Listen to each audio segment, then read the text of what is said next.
Now here's a little bit more about the direction. Let's first look at kind of the conceptual way of doing this, what kind of torque, in which direction we expect the torque. Well, this thrust is pointing to the left, and of course somebody could ask, well, why is the thrust pointing to the left?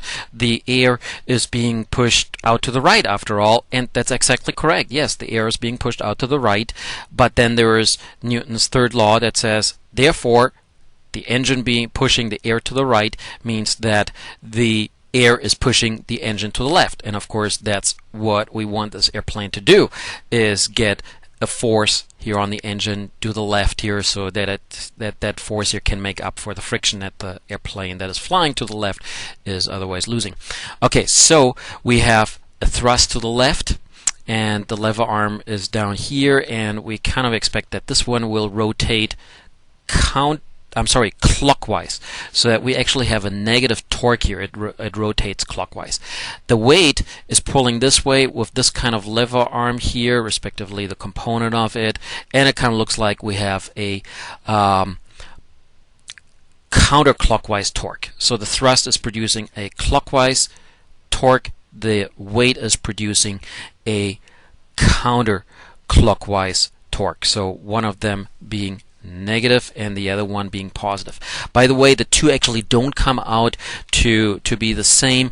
When you calculate it, you will see that the torque due to the thrust is about 10 times larger than it is for the weight, and that means if these were the only two torques that were going on here, then actually the engine here would just keep rotating around the wing, or the entire plane would doing something funny. But there are probably other torques. There have to be other torques at place here that are not included in the problem, such as the rigidity of the wing itself, and then of course it's also at an angle, the angle of attack, and those produce torques as well. But I'm pretty sure it's probably the rigidity of the wing itself that keeps the and then of course the flaps back here that keeps the entire engine from rotating.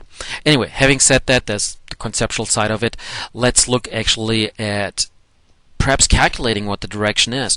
Notice that the torque points to the left and the lever arm points down. That means negative times negative. That's actually a positive. And the weight pointing down, and then that lever arm here is pointing left, so negative times a negative is also positive. Well, that makes sense that we get that counterclockwise rotation, but the other one doesn't.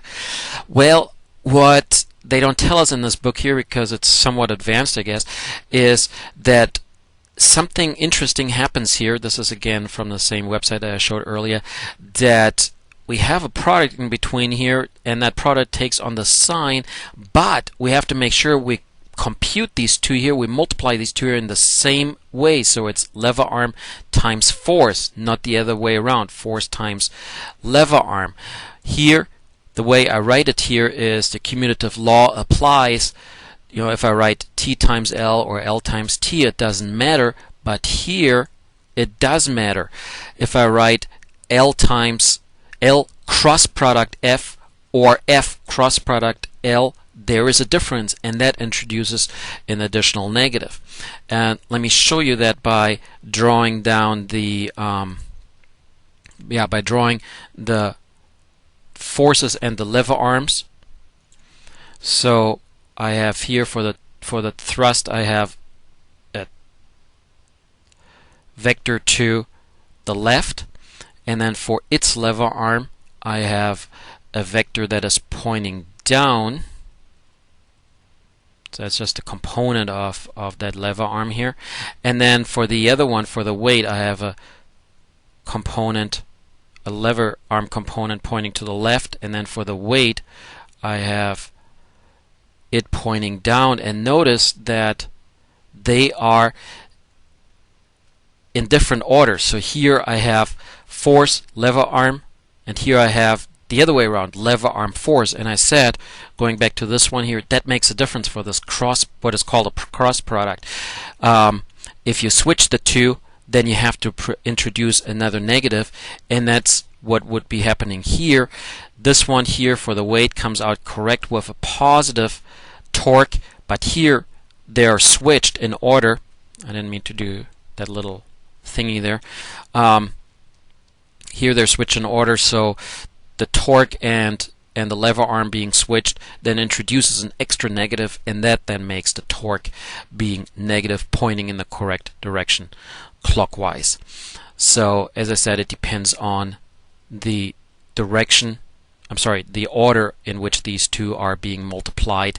And as I said, that's not in the book, and that's why they didn't ask us for the direction in this problem here, because they would have shot themselves in the foot, because we could have possibly come up with a wrong result.